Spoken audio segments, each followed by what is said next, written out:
د ولسمشر غني سلاکار وحید عمر ځان او ولسمشر دواړه وشرمول. دا چې څنګه او سره روان دي مطلب تر پایه را سره وګورئ. ګرانو لیدونکو السلام علیکم. څو ورځې کېږي کابل کې د حکومت لخوا د بېوزلو سره د غنمو د مرستې لړۍ روانه ده چې په ځینو ځایونو کې 4.5 کیلو غنم توزیع شول چې وروسته دې موضوع د خلکو سخت احساسات را وپارول او دا د حکومت لخوا په بېوزلو ریشخند وباله.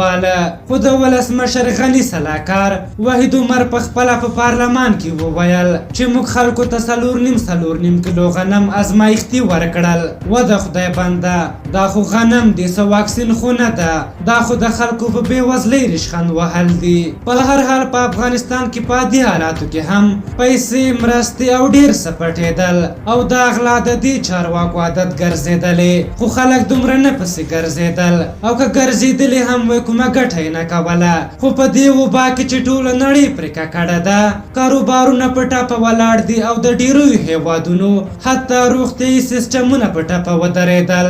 نړیوالو موږ سره په همدې سخت حالات کې مرستې وکړې، په میلیونونو ډالر او وسایل یې راکړل. خو دلته یو څو بې وجدانو له همدې د خیرات پیسو او مرستو هم غلا وکړه. همدې وحید عمر او څو ملګرو یې 20 میلیونه افغانۍ د عامه پوهاوي په نوم چور کړل. دلته یوازې د پیسو غلا نه ده شروع، دلته هغه طبي وسایل هم غلا شول چې د چین له لوري افغانستان ته ورکړل شوي وو. کابل او هیڅ ولایت کې صحي کارکوونکي د کورونا وایرس نه د ځان ساتنې وسایل نه لري. د کورونا سره د مبارزې لپاره چې سره روان دي هر څه نمایشي دي، عملي هیڅ هم نشته، یوازې او یوازې د پیسو چور روان ده. تازه یو ځوان دې حد ته مجبور شو چې د چارواکو د بې کیفیتۍ او بې پروایۍ له امله د روغتون په مخ کې ویډیو وکړي او بیا یې په ټولنیزو رسنیو کې خپره کړي او له دې لارې خپل درد بیان کړي او حتی تر ولسمشر پورې کنځلې وکړي.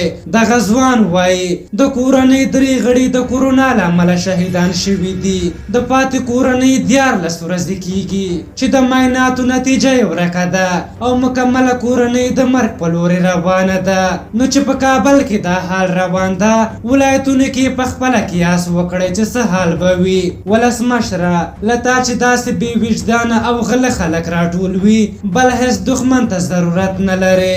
دې خلکو ستا بدنامي او شرمولو پسې راخیستې او ستا له خوا د داسې خلکو ګمارل او رامخې کول به خدای مکړه یوه ورځ ستا د نابودي سبب شي. سقراط څخه ویلي که چیرې د کوم دفتر یا کوم بل شي مشر شوی، له هر څه د مخه بد خلک له ادارې څخه وباسه، ځکه چې د هغوی بدي تا ته منسوبېږي. په هر حال تاسو د دغې موضوع په هکله څه نظر لرئ؟ خپل نظرونه مو راته په کومنټ کې ولیکئ. که زموږ ویډیو مو خوښه شوې وي ضروري لایک کړئ، تر څنګ له خپلو ملګرو سره هم شریکه کړئ. تر بلې ویډیو مو په لویه بخښونکي خدای سپارم. د الله په امان.